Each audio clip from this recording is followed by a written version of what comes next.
scandale yi fi am dégg ngeen démb ab ministre ñu interpellé ko ci scandale 29 milliards prorogé yi ministre bu nilaar boo xam ne làkk français bu leer sax mënu ko wax ci assemblée nationale ministre des finances moo mujj jël kaddu gi di ko tontul ñu jël ko def ko miir pour ne ko demal saaga Sonko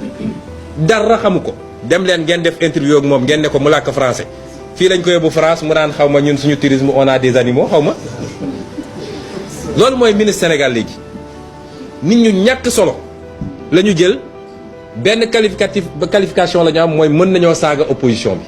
bi ñu def leen ay ministre ñu dem assemblée nationale ay député di leen toroxal foofu mu weddi ne moom benn rapport épinglé ko waxul dëgg il a été épinglé par le rapport de l'IGE mun naa leen liiral passage yu bëri xam nga ñoom li ñu xamul ñun document yëpp la ñu am téye ko léegi naa saa yu ñu xëy dañ naan waa ji fan lay jëlee kan moo koy jox léegi weddeetuñu de waaye kan mooy topp bi la mooy coow li rapport IGE bi li mu wax émission par le ministre de tutelle d'un ordre de service de démarrage antérieur à la notification et à l'enregistrement du contrat. En raison du principe de la chronologie des actes de procédure,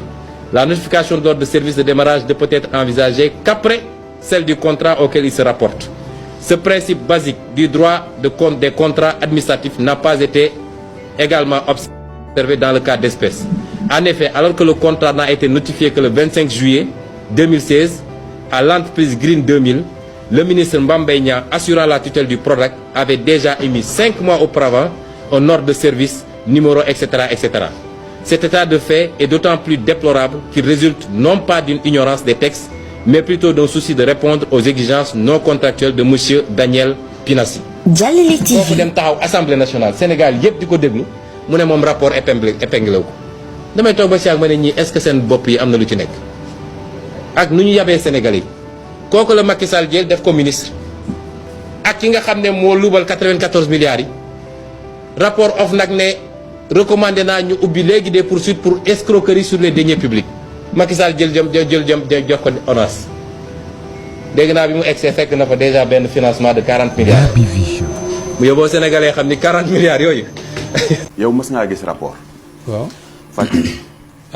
gis naa daal. déedéet mës ngaa gis rapport. mas naa gis rapport. kon doy waroon nga ko jox sa naataango journaliste yi ñu condamné bërki démb tribunal boo bëggee ma wax organe yi. ñu condamné leen 10 millions.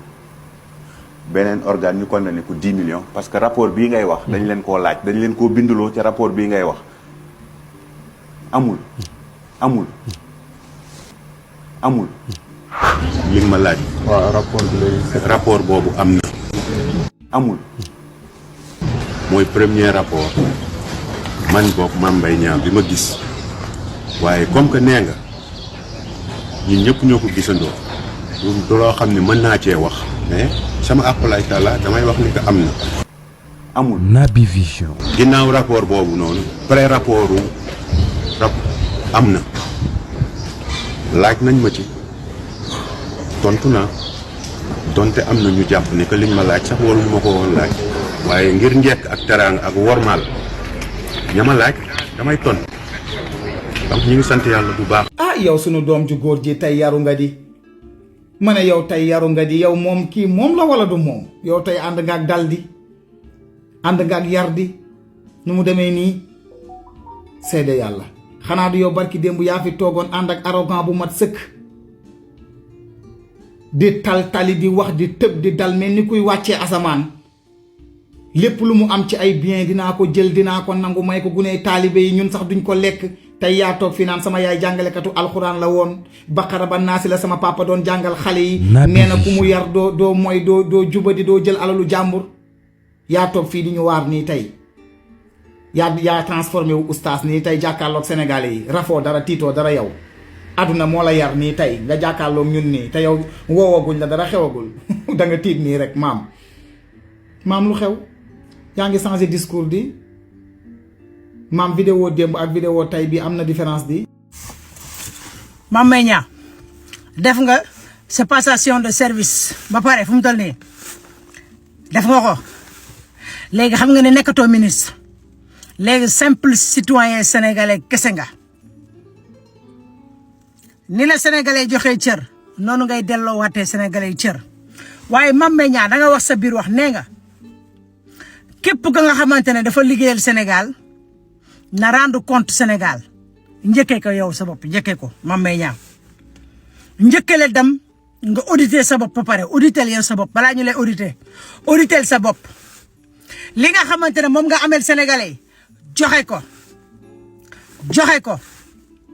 yaa ngi ni tey def ko sa passation service yow ministre bu bees bi léegi nag li nga liggéey ak Sénégal liñ lay jiiñ ne la yaa ko defoo ko fii nag la ñuy xamee ndax def nga wala defoo ndax ministre bi la wute nii dina jàmbat say dossier dina ko jàmbat dina ko xool bu baax a baax alal jiñ lay jiiñ ni bu nekkee yaa ko jël dana leer bu nekkee jëloo ko Sénégal njaay bi yëpp lay baalu àq amul ma Samba amul ma Demba ñëpp lay baalu àq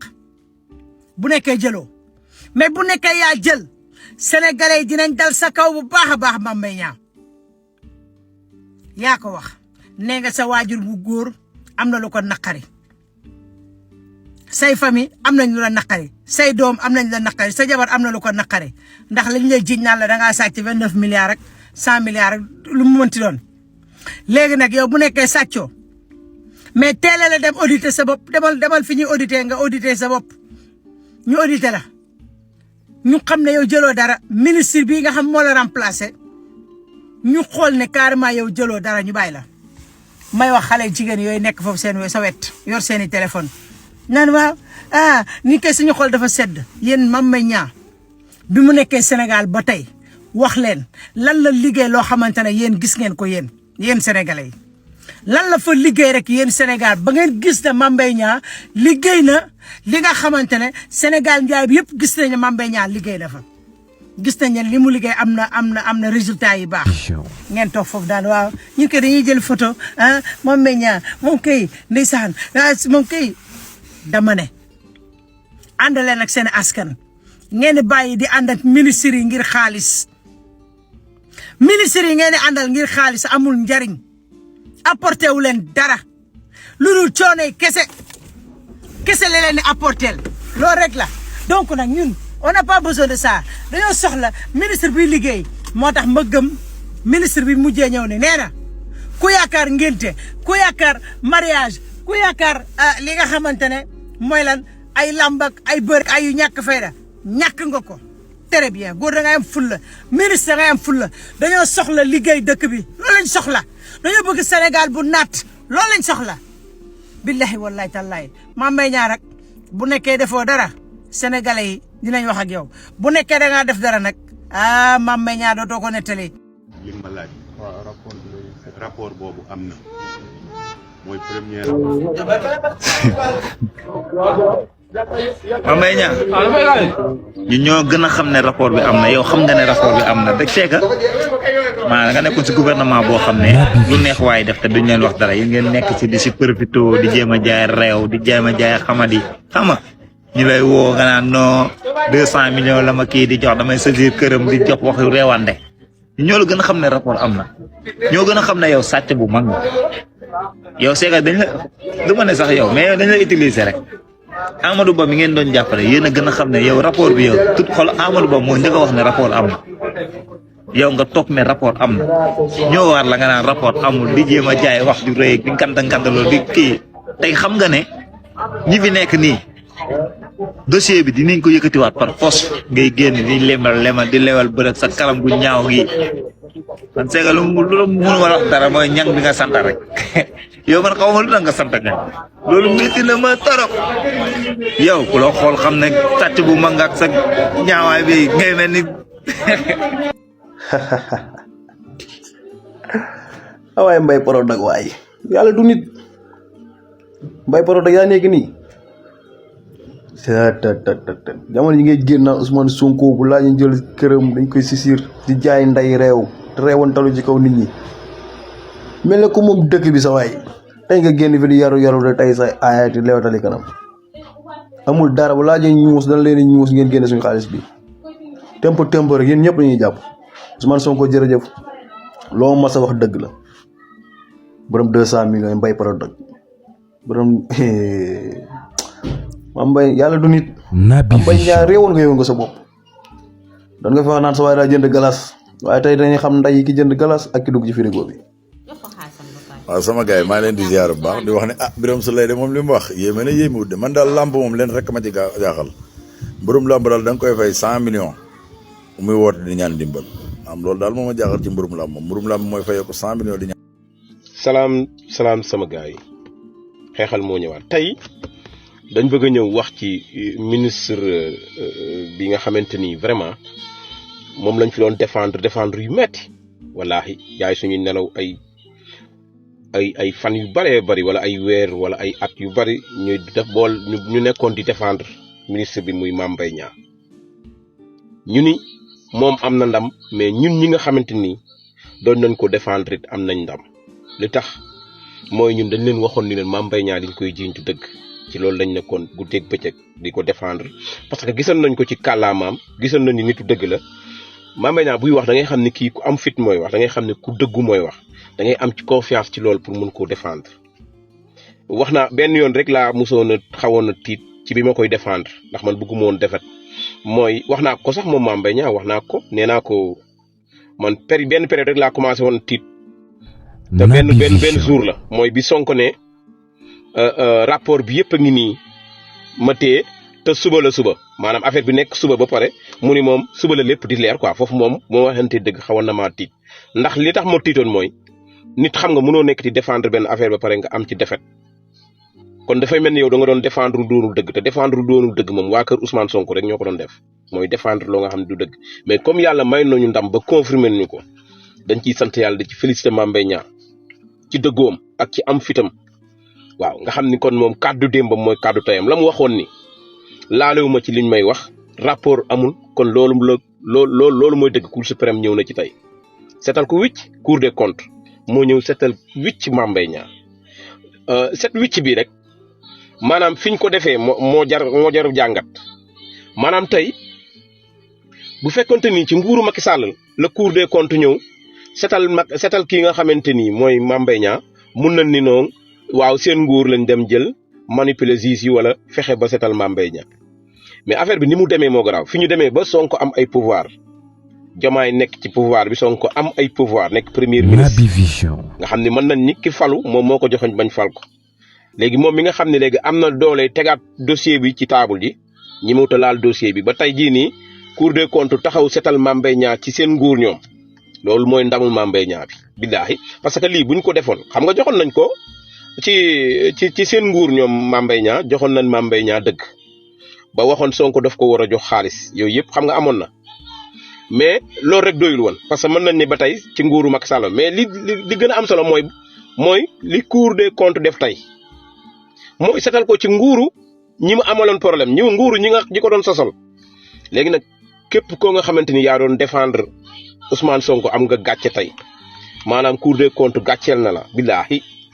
man li ma gën a intéressé ci affaire bi mooy fi ñu ko setalee maanaam ci nguuru ñi nga xamante ni ñoom ñoo nekk ci pouvoir bi te jiiñoon ko wu doon wax ni waaw li Mame Mbaye Niang nekk ci pouvoir bee tax ñu koy jox dëgg tey ñu ñëw ba seen pouvoir ñoom ñu jox ci dëgg gi gën a leer nag ñoom dëgg gi gën a wér lañ jox Mame Mbaye Niang ndax biñu àttee ba pare rek am na ñu doon wax naan non affaire bi leerul Ousmane Sonko dina ko yëngalaat mi ngi ci pouvoir beeg yooyu léegi ci pouvoir am Cour des comptes taxaw leeral ni Mame Mbaye Niang taqewul laalewul ci xaalisu Prodac boobu noonu 29 milliards ndam lu ko gën a rëy amul Mame Mbaye Niang am na ndam lu rëy waa léegi ana ki sosolaate woon moom gàcce du ko rey de xanaa waxoon nañ leen bu yàgg ni leen Ousmane Sonko lépp lu muy jiiñ doomu aadama yi daf koy def pour manipuler askan bi ñu ni ko moo aay pour nit ñi topp ko te réussir na ko nag ndax ñu bari topp nañ ko ci waxoon nañ leen dara du ci dëggit tey Cour des comptes jox nañu dëgg avant joxoon nañ ñu dëgg mais bii dëgg man moo ma gënal sax dëgg bu njëkk ba ndax dëgg bu njëkk ba atte woon nañ ba jox Mame Mbaye Niang dëgg ba alamaan Ousmane Sonko mu war a fay 200 millions mais bii li tax man mu gënal ma mooy ci seen nguur ñoom fi ñu amee pouvoir ñoom maanaam ci leen setalee Mame Mbaye Niang ba mu set wicc billaahi Ousmane Sonko bu doon non Ousmane Sonko li gàcce mënul weesu lii nii Cour des comptes tey gën naa fesal ni Ousmane li mu doon wax dara du ci dëgg Cour des comptes moo ko fesal de ndax moo ni li nga xamante ni moom lañ doon jiiñ Mame Mbaye Niang Ousmane Sonko doon ko jiiñ lépp ay sos la Mame Mbaye Niang laalewul taqewul lii la Cour des comptes wax ci période seen pouvoir ñoom non mais affaire moo gën kon Mame Mbaye Niang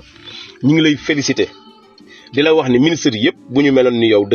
dëkk bi neex ndax buñ la dénkee lu toll ni alal ju toll noonu nga fexe ba yow kenn mënu la cee taqal nga teg ko ci yoon ba yow ñi la doon jiiñ ak yëpp li ñu doon wax dara du ci dëgg ñun loolu lañ soxla ci képp kuy ministre soxlawuñu ministre ba nga xam dañ lay jox poste ngay sàcc suñu xaalis di yóbbu te Mame Mbaye Niang ku yoon moo ko setal ñaari yoon ni kii laalul xaalisu askan bi jigaw ko kon loolu ñun loolu lañ mën a jàpp te loolu lañ mën a gëm te loolu lañ mus a gëm doon ko défendre kon ñun Mame Mbaye Niang am na ndam mais ñun ñi ko doon défendre te gëmoon ko nag ñun biñ koy défendre it nekkul dañ ko doon défendre pour farak Mame Mbaye Niang nii rek de mais dañoo gëmoon li Mame Mbaye Niang wax parce que Sonko dafa wax Mame Mbaye Niang wax ñu analyser gëm li Mame Mbaye Niang wax parce que Sonko bi muy wax boo ko gisee ni mu doon kiyee amu woon preuve yu leer mais Mame Mbaye Niang buy wax da ngay xam ne kii li muy wax mooy dëgg ci moom te am na ci fulla ak fayda ndax dem na ba ni leen IGF ak bu ne boo leen ci mën a indi baax na rapport rek ñëw dem ba yombalal leen ko si naa ni kii li muy wax mooy dëgg ci laa jóg di ko défendre yu métti tey yàlla may ko ndam may ñu ndam Sonko bi mu demee ba ngeen war a xam ni sax li muy wax dara du ci dëgg mooy bi Sonko taxawee mu ni ci internet bi laa ko gisee commencé daw res man foofu jàppoon naa ni képp kuy patriote da ngay bàyyi Sonko mais nit yi topp gi ñu toppee Sonko man xaw ma ci luñ ko toppee nee na dafa dëggu mais ku dëggu est-ce que di nga sosal nit man foofu laay posé wu question quoi ku dëgg est-ce que di nga sosal nit loo nga xamante ni maanaam du dëgg quoi da nga koy teg si nopp su bakkan léegi nag ñi ngi leen di xaar ci loolu moom faat na léegi 29 milliards yi moom faat na amul bu Mame Mbaye Niang leer na léegi ñi ngi leen di xaar ci 94 milliards yi 6000 milliards yi ñi ngi leen ciy xaar parce que yéen a ko waxoon te les essence yéen a nekk pouvoir bi am ngeen ay moyens pour lijjanti loolu bu dee loolu dëgg la ngi suñu xaalis ñi ngi leen koy laaj ngeen lijjanti ko yi ngeen fi wax yëpp jiiñ ko ay nit ñi ngi leen ciy xaar du leen may dara ñun dañuy fàttali rek mais en tout cas gars yi fa loolu laa ñëwoon di def mënuma woon ci bañ a def vidéo ndax dama ci nekkoon ku ci sonnoon doon xeexal Mame Mbaye Niang guddeeg bëccëg ay Baye Fall ak bari nañ mënoo lim ñëpp ñi ti nekkoon républicain yëpp nekkoon di ci xeex te yàlla may nañu ndam te yàgg nañoo may ndam ci kaw Ousmane Sonko ndax fii lañ ko combattre ba mu dem ci kaso bi combattre ko ba bokkul élection ba mujj moom si jëm boppam négociation moo ko tax a doon premier ministre négocier yu metti la mujjee billaahi moo tax Sénégal dëgg rek lu dul dëgg rek du yàgg ñoom nag seen état bi nañ leen toog di seetaan rek booyu ñoo leen fal nee nañ ñoom ñooy messi ñoo aay duñ ci wax dara dinañ ci ñëwaat